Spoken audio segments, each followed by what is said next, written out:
Assalamualaikum warahmatullahi wabarakatuh. Jadi ini adalah PowerPoint tentang bisnis kami di bidang perawatan hewan yaitu Animals Online Care.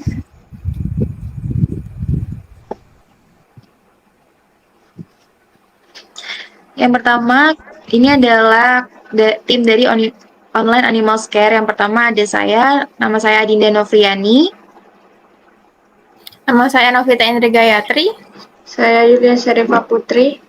Pembahasan pertama, latar belakang.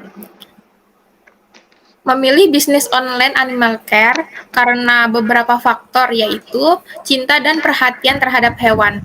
Menjadi wirausaha di bidang animal care dapat menjadi cara untuk mengabadikan diri pada makhluk hidup yang kami cintai.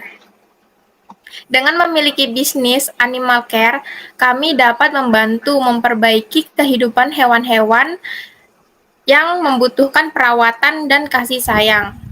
Faktor kedua adalah permintaan yang tinggi dalam masyarakat modern.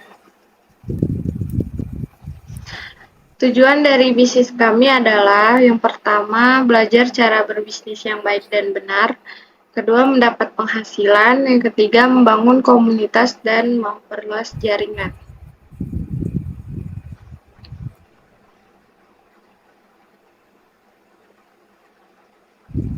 Manfaat dari bisnis animal care adalah mempermudah pet lovers apabila ada kesulitan dan tidak bisa mengurus hewan peliharaannya, juga memiliki dampak positif pada kesejahteraan hewan, kesehatan manusia, dan masyarakat secara keseluruhan.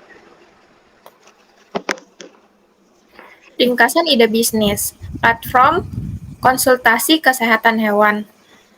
Yang kedua, layanan penitipan hewan online. Yang ketiga, penjualan produk perawatan hewan. Yang keempat, layanan perawatan hewan berbasis online.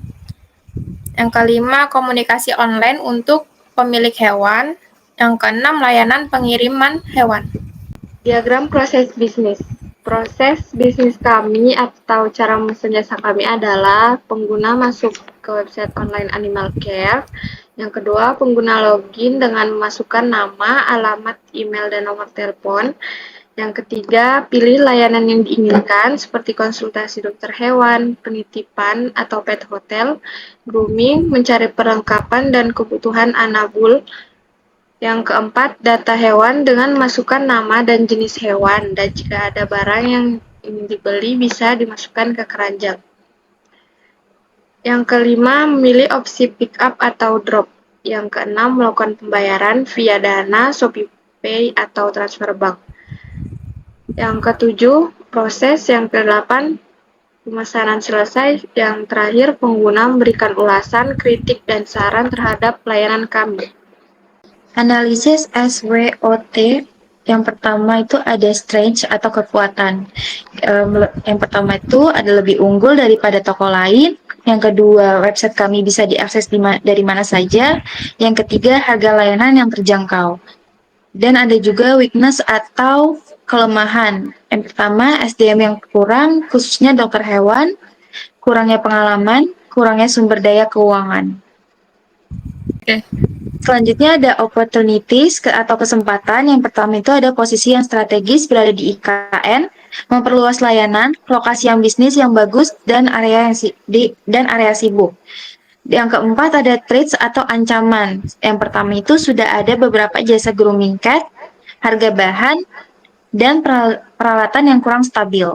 Selanjutnya, strategi hasil analisis SWOT. Yang pertama, meningkatkan kekuatan.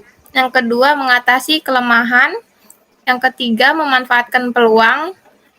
Yang keempat, mengatasi ancaman. Selanjutnya, memasuki pembahasan BMC atau Business Model Canvas. Yang pertama adalah Value Proposition. Jasa kami menawarkan layanan grooming untuk hewan peliharaan, contohnya seperti kucing, kelinci, dan sugar glider. Layanan penitipan hewan maksimal sebulan bagi orang-orang yang sibuk bekerja atau sedang bepergian keluar kota. Kelebihan dari jasa kami adalah harga yang terjangkau, hasil memuaskan di online animal care, juga menawarkan cat hotel dan vaksin. jasa kedokteran hewan, dan obat cacing. Juga bisa membantu hewan melahirkan. Makanan sehat, vitamin, dan obat untuk kucing yang punya skabies dan ada juga baju kucing yang cantik, WC kucing, mainan kucing, pasir kucing, seperti layanan toko hewan. Selanjutnya ada customer segment. Customer segment kami fokus pada customer segment ceruk pasar, yaitu target pasar hanya melayani segmen tertentu. Contohnya seperti orang-orang yang ingin berpergian selama beberapa hari dan tidak sempat merawat hewan peliharaannya. Orang yang sibuk bekerja sehingga tidak ada waktu untuk merawat hewannya. Ada juga customer segmen multi pasar juga berlaku untuk semuanya bagi yang punya masalah dengan hewan. Selanjutnya ada channels. Channels adalah upaya agar value proposition dalam usaha kami sampai kepada pelanggan. Yang akan kami lakukan adalah kami membuka kritik apabila ada pelanggan yang merasa kurang atas layanan kami. Kami juga menerima saran supaya ke depannya kami bisa merevisi apa yang kurang. Selanjutnya, customer relationship adalah cara bisnis membangun hubungan dengan pelanggan dan bagaimana strategi bisnis dapat diterapkan untuk membangun hubungan yang kuat dan berkelanjutan dengan mereka. Kami akan membuat grup atau komunitas pecinta hewan yang di dalamnya tentu berisi tentang diskusi bersama. Kami juga akan melakukan pelayanan semaksimal mungkin agar para pelanggan merasa nyaman memakai jasa kami.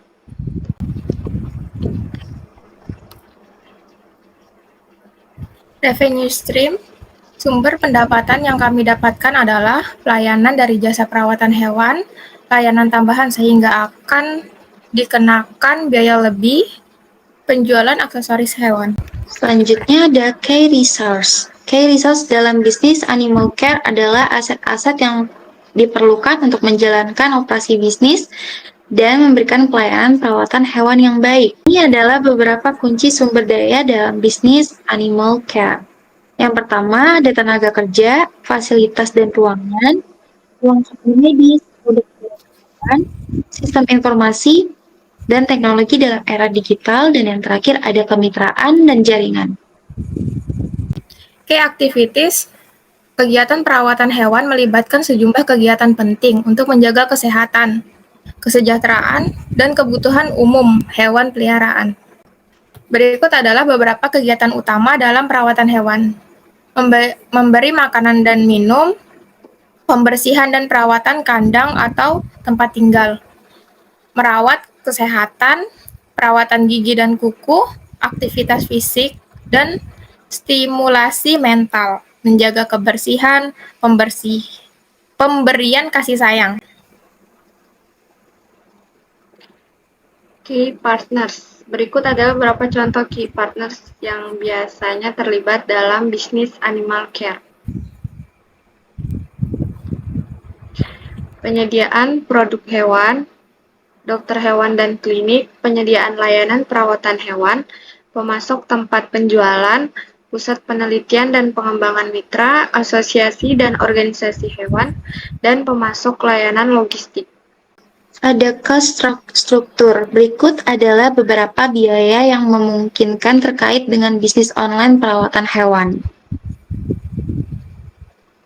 Yang pertama ada biaya pembuatan dan pengelola situs web, biaya pemasaran dan promosi, biaya persediaan dan peralatan, biaya pengiriman, biaya pelatihan dan sertifikasi, dan yang terakhir ada biaya operasional. Dan dari presentasi dari kami tentang ide bisnis yang kami jalankan, yaitu adalah Animals Online Care. Waalaikumsalam warahmatullahi wabarakatuh. Dadah guys.